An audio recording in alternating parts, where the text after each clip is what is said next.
2 વાર USA rejection, 1 વાર Canada rejection, એના પછી બી વિઝા પોસિબલ છે.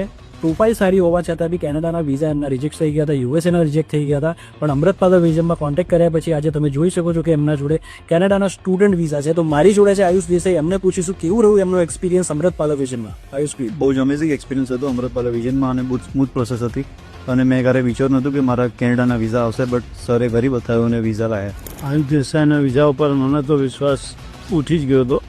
એક વખત કેનેડાના રિજેક્શન હતું, બે વખત યુએસએનું હતું. પછી આમ થયું કે હવે નથી મોકલવો, અને આને હું ગાડી લેવડાવી દઉં એટલે એને કોલેજ બી જાય અને એન્જોય કરે એમ.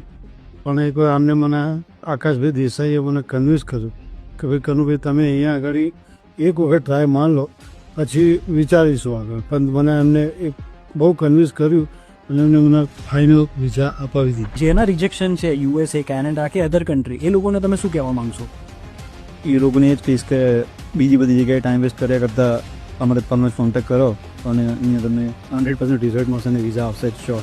સો તમારે ચિંતા કરવાની કોઈ જરૂર નથી. તમારે જે બી કન્ટ્રીમાં રિજેક્શન હોય, જે બી કેટેગરીમાં રિજેક્શન હોય, તમને અગર જે કન્ટ્રીમાં જવું છે, તમારી પ્રોફાઇલ સારી છે, તો સેલ્ફ ડાઉટ કરતા હો તો પ્લીઝ ના કરતા, જરૂરથી કોન્ટેક્ટ કરો અમૃત પાલવ વિઝનમાં, જેમાં અમે લોકો તમને ગેરંટીડ વિઝા લઈને આપીશું. See you soon here at Amrut Palav vision.